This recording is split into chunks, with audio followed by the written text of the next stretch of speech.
Hello means நம்ம இன்றைக்கி என்ன பார்க்குறோம் அப்படின்னு பார்த்தீங்கன்னா காஸ்ட் அக்கௌண்ட்ஸில் காஸ்ட் சீட் அப்படிங்கிற சாப்டரில் அதர் எக்ஸசைஸில் 13 பார்க்குறோம். ஆல்ரெடி வந்து இல்லஸ்ட்ரேஷன்ஸாக எக்ஸசைஸும் ஹெல்த் எஜுகேஷன் சேனலில் போட்டிருக்கோம். அங்கே போடாத இல்லஸ்ட்ரேஷன்ஸும் எக்ஸசைஸும் ஒவ்வொரு சாப்டர் வைஸாக காஸ்ட் அக்கௌண்டிங் அகாடமிங்கிற செப்பரேட் சேனலில் போட்டிருக்கோம்.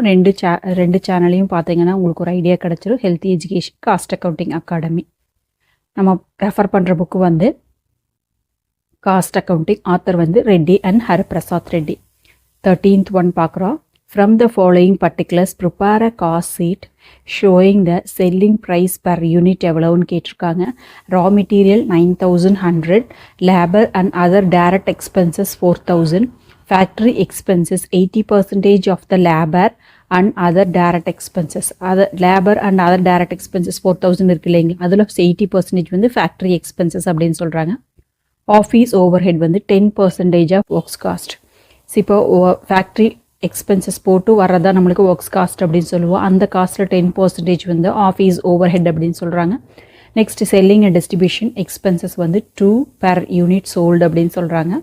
யூனிட் ப்ரொடியூஸ்ட் அண்ட் சோல்டு வந்து 10,000 அப்படின்னு சொல்கிறாங்க. அப்போ செல்லிங் அண்ட் எக்ஸ்பென்சஸ் வந்து ஒரு யூனிட்டுக்கு 2 rupees அப்படின்னு சொல்கிறாங்க. எவ்வளோ சேல்ஸ் பண்ணோம்னா 10,000 rupees, 10,000 யூனிட்ஸ். அப்போ 10,000 into 2.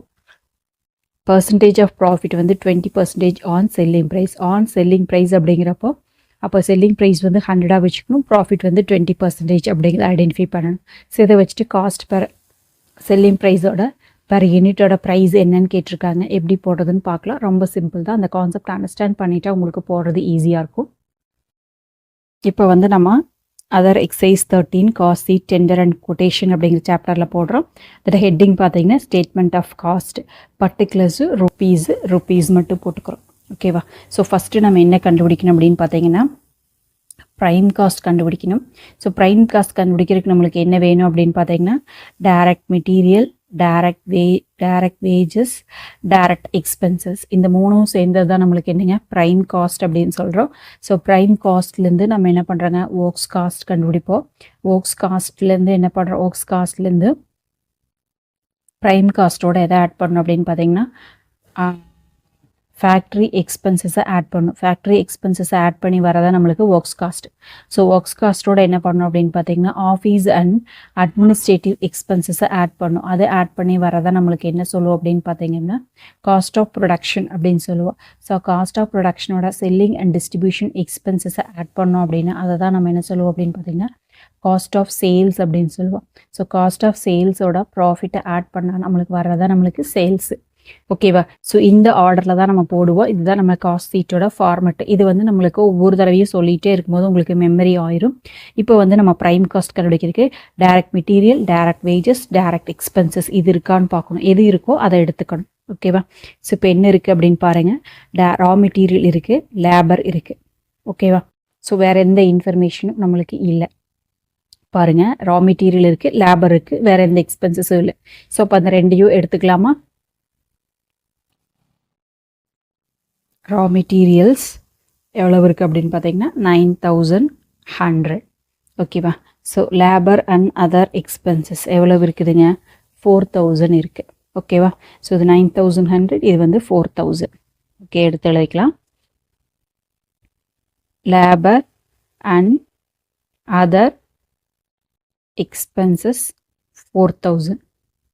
ஓகேவா? இதோட டோட்டல் தான் நம்ம என்ன சொல்கிறோங்க ப்ரைம் காஸ்ட் அப்படின்னு சொல்கிறோமா. என்ன வருது அப்படின்னு பார்க்கலாம். 9000 + 9100 + 4000. ஸோ 13100 வருது. ஸோ 13100 இதை நம்ம என்ன சொல்கிறோம் அப்படின்னு பார்த்தீங்கன்னா ப்ரைம் காஸ்ட் அப்படின்னு சொல்கிறோம்.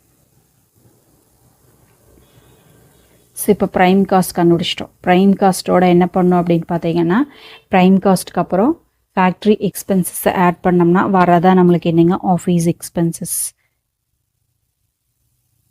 ஓகேவா? ஸோ ஆட் ஃபேக்ட்ரி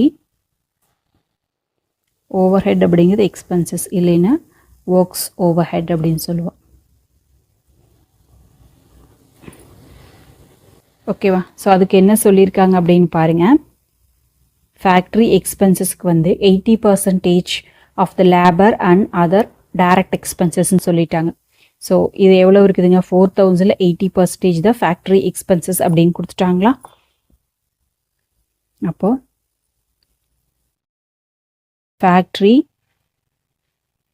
எக்ஸ்பென்சஸ் வந்து 80% ஆன் லேபர். லேபர் எவ்வளோங்க, 4000 இன்ட்டு 80%. 4000 இன்ட்டு 80% என்ன வருதுங்க, 3200. ஸோ இப்போ 3200 ப்ளஸ் ப்ரைம் காஸ்ட் 13100 இருக்குது. இப்போ 16300.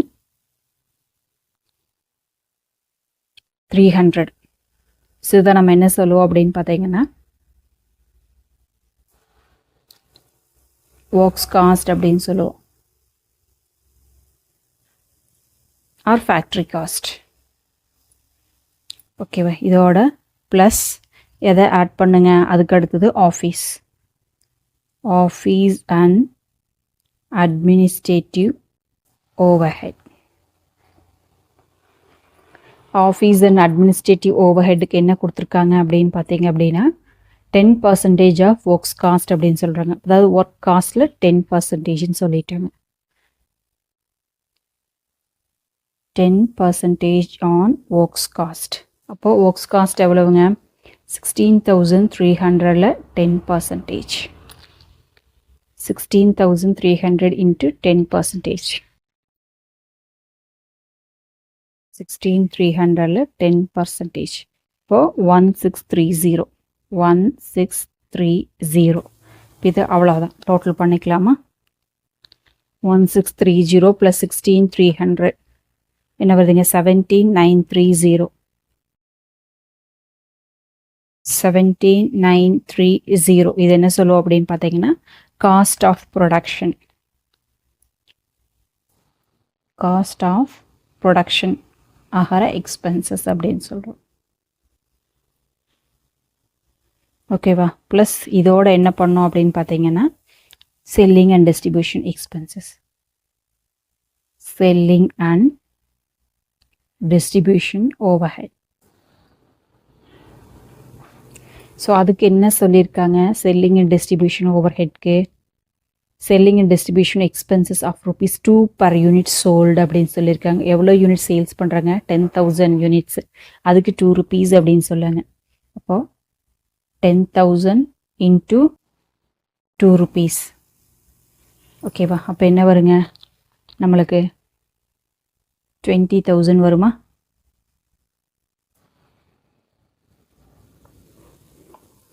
இப்போ 17930 ப்ளஸ் 20,000 இப்போ என்ன வருதுங்க, 39930. 39930.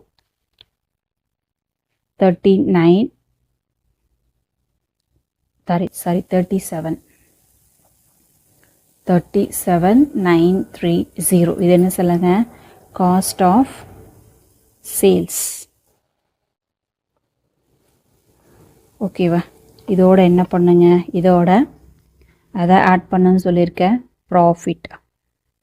ஓகேவா, ஸோ வர்றதான் நம்மளுக்கு என்னங்க, சேல்ஸ். இதுதான் லாஸ்ட் கான்செப்ட். இப்போ நம்மளுக்கு என்ன கொடுத்துருக்காங்க அப்படிங்கிறத பார்த்துடலாம். 10,000 யூனிட் சேல்ஸ் பண்ணுறோம். பர்சன்டேஜ் ஆஃப் ப்ராஃபிட் வந்து 20% ஆன் செல்லிங் ப்ரைஸ் அப்படின்னு சொல்லிட்டாங்க. 20% ஆன் செல்லிங் ப்ரைஸ். ஓகேவா, அப்போ ப்ராஃபிட் வந்து நம்மளுக்கு 20%ன்னு தெரிஞ்சிருச்சு. ஓகேவா, ஆன் செல்லிங் ப்ரைஸு. ஓகேவா, இப்போ செல்லிங் ப்ரைஸ் நம்மளுக்கு தெரியாது இல்லையா. ஸோ அப்போ நம்ம என்ன பண்ணுங்க, செல்லிங் ப்ரைஸை கண்டுபிடிக்கணும். ஓகேவா, அது கண்டுபிடிக்கிறதுக்கான க்ளூ நம்மளுக்கு இருக்குது. எப்படி கண்டுபிடிக்கலான்னு பாருங்கள். ஓகேவா, ஸோ அதாவது எப்போவும் நம்மளுக்கு செல்லிங் ப்ரைஸ் வந்து ஆன் சேல்ஸ் அப்படின்னு ஆன் செல்லிங் ப்ரைஸ் அப்படின்னு கொடுத்துட்டாங்கன்னா அதை 100%ன்னு வச்சுக்கணும். செல்லிங் ப்ரைஸ் வந்து அசம்ஷன் 100%. ஆக்சுவலாக என்ன மீனிங் அப்படின்னு பார்த்தீங்கன்னா sales equal to profit plus cost. இப்போ இது ₹100 அப்படின்னா இது என்ன சொல்லிட்டாங்க, ₹20ன்னு சொல்லிட்டாங்க. அப்போது காஸ்ட் என்னவா இருக்குங்க, ₹80 இருக்குது. ஸோ நம்மளுக்கு இப்போ காஸ்ட் தெரியுதா, என்னங்க இது 80% அப்படிங்கிறது தெரியுது. இது 80% அப்படிங்கிறது தெரியுது. இது அப்போ 20% இருக்குது. அப்போ இது வந்து 100% கரெக்டாக வருதா? இப்போ எப்படி போடுவோம் அப்படின்னு பார்த்தீங்கன்னா, இப்போ ப்ராஃபிட்டுக்கு நம்ம கண்டுபிடிக்கணும் அப்படின்னா, ஸோ ப்ராஃபிட் கண்டுபிடிக்கிறதுக்கு ப்ராஃபிட் ஈக்குவல் டு 37,930 வந்து எவ்வளோக்குங்க? 80%க்கு அப்படின்னா நம்மளுக்கு தேவையானுங்க 20%. பர்சன்டேஜ்னால கேன்சல் ஆயிரு அப்படிங்கனால விட்ட 37,930 டிவைடட் பை 80 இன்ட்டு 20. அப்போ என்ன வருது அப்படின்னு பார்த்தீங்கன்னா 94825. 94825. ஸோ அதே மாதிரி 37,930 டிவைடட் பை 80 இன்ட்டு 100 சேல்ஸுக்கு போடும்போது 47,4125. இப்போ இது ரெண்டையும் நம்மளுக்கு ஆட் பண்ணோம்லே இந்த ஆன்சர் வந்துடும். ஓகேவா? 37,930 ப்ளஸ் 9482.5. ஸோ பாருங்கள் 47,4125 பாருதா. இப்போ என்ன கேட்டிருக்காங்க அப்படின்னா செல்லிங் ப்ரைஸ் கேட்டிருக்காங்க. ஓகேவா? செல்லிங் ப்ரைஸ் பர் யூனிட் கேட்டிருக்காங்களா? செல்லிங் ப்ரைஸ் பர் யூனிட்னு கேட்டிருக்காங்க. இப்போ சேல்ஸ் வேல்யூ நம்மளுக்கு என்ன இருக்குதுங்க? 47,412.50 சொல்லிட்டாங்க. நம்ம எவ்வளோ சேல்ஸ் பண்ணியிருக்காங்க? 10,000 யூனிட்ஸ் பண்ணியிருக்கோம் அப்படின்னு தெரியுதா? இப்போ 47,412.5 டிவைடட் பை 10,000 போடும்போது என்ன வருதுங்க? 4.74. அப்போது செல்லிங் ப்ரைஸ் பர் யூனிட் எவ்வளோங்க? 4.74. அவ்வளோதான். ரொம்ப ஈஸி தான். உங்களுக்கு இந்த வீடியோ பிடிச்சுன்னா லைக் பண்ணுங்கள், ஷேர் பண்ணுங்கள், சப்ஸ்கிரைப் பண்ணுங்கள். தேங்க்யூ ஃபார் வாட்சிங். Have a healthy day.